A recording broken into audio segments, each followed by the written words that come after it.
to us that we have to take care Thank of you. the mother. Nagusama ko yun. Yeah, actually, napaiyak at nadala ko ng eksena. Congratulations. Pero yung question ko lang sa inyo, curious lang kami, kumbaga medyo ma-action din yung acting ninyong dalawa dito, especially si Dimples, di ba? Yung pahang and pa-acrobat.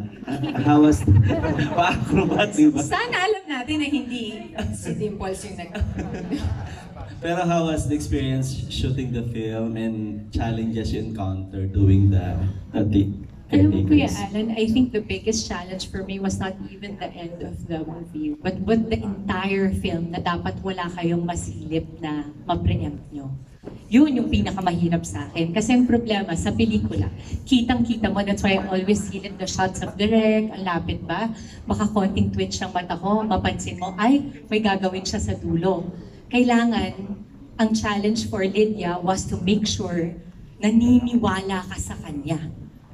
Up until nag-turn siya at lumabas yung van at ngumiti siya at doon ka parang, bakit ka ngumingiti? Diba? So that was the challenge for me. But you know kasi I tell you, and this is not even because I've worked with Direk Lino, even when Kali was still a child. Direk, diba? 3 or 4, si Kali, we're working on Once Upon a Time. Yan, kasama si Kuya Dominic Ochoa.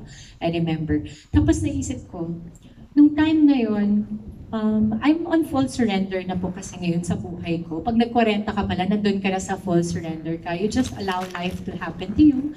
You wake up, you're healthy, you have your family, I'm okay. Anything that comes on top of it is just a mere bonus for me. And just to have you all here and to have an amazing cast and be able to work on a project that means something bigger than what I usually do. Kasi proud din naman tayo sa ibang mga pelikulang nagawa natin eh. May extra lang ako ngayon dahil this will mean something to my children. Pag nilook up nila, ginugal nila, ay mommy ko part ng The Caretakers, mapaproud sila kasi it was trying to say something. It will mean something for the future generations. So, yung challenge na nag-harness ako, kasi madaling araw na rin yun eh, but nag-harness harness ako. Tapos, yung emotional baggage lang na ikaw yung nakapatay sa sarili mo. Medyo ano yun sa akin, mabigat, no? Oo. So, nung time na yun kasi we were all in the same space. No? And nung i-harness na ako, it's not easy for me kasi takot po ako sa heights. Pero kasi may mga bagay kang lulunukin para sa trabaho talaga. Isipin mo, kasama yon. Pero buti na lang, hindi talaga nila binali yung kamay ko, Kuya Alan. Kasi nung pinapanood ko kanina, nung nag-dubbing ako, wala pang effects direct, di ba? So hindi ko pa kanina, na-impress ako. Sabi ko, oh my God, nakakatakot pala ako sa pelikulang to. Hindi ko na-realize, but I guess, yeah, di ba? Sabi ni Isa, girl, as Linda Blair ko, sabi ko, wow, feeling na feel ko talaga. Pero ako, I feel very blessed because even while we were shooting it, Kuya Alan, I'll tell you, hindi ako natakot na parang mahuhulog ako doon. No. I know Rain Entertainment. I know Regal Films. I know there's nothing for me to worry. Ingat pa ako doon, matagal pa ako doon, ganun pa ako doon. I have full trust. It was not a challenge to shoot the physical things. It was more a challenge for me to make sure na yung mukha ko hindi magbigay ng inkling sa inyo. Yun ang pinaka-challenge sa akin.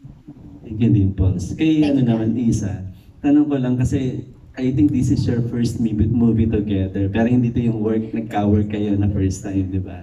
Pero how do you define Dimples now na naka-work mo dito as an actress, di ba? Personally, yung how you work on yung inyong relationship dito as ang character ninyo. As an actor. Parang kasing parang kayong love team dito, di ba? Parang kayo yung nagdala ng movie. Pero paano nyo winwork on yung inyong parang tandem dito bilang The Caretakers? Siguro I'll talk about her not just as an actress, but beyond. I think, nakakasalamuha ko naman si Dimples mangilang beses na sa industriyang ito. We briefly worked together in a series for Dreamscape. She played young Susan Roses, I played young Pilar Pilapil. It was brief. Alas hindi ko maalala eh. Sabi ko, hindi na, work na tayo. Pero nangyayari yan kasi, kami nga ni Dennis Trill, sabi ko, hindi ba tayo nagka-work? May nag-post, may scene kami sa Etheria, mali ako. Alam mo, hindi mo na, sometimes hindi mo na maalala eh. But I remember that. And then, she actually played my mother in the story, so weird to say this, in the story of my life for MMK before, when they did it to, we were launching Biggest Loser, they wanted to do it, and then she played Mary Ann. So I visited the set. I remember talking to her briefly, a few things, you know, she would ask me questions. If you have any questions, I'll tell you a little bit about my mother, things that were not said in the script, ganyan. And then, you know, over the years, I would see her in social gatherings. And it was always just hi and warm and ganyan. And it was always just that. And then finally, we got to work together. Hindi kami tumitigil, chumika. And very me. So the dynamic duo of chika. Yun lang. Hindi ko nga alam paano ito natapos nila Shugo eh. Kasi ang dal-dal talaga namin. Pero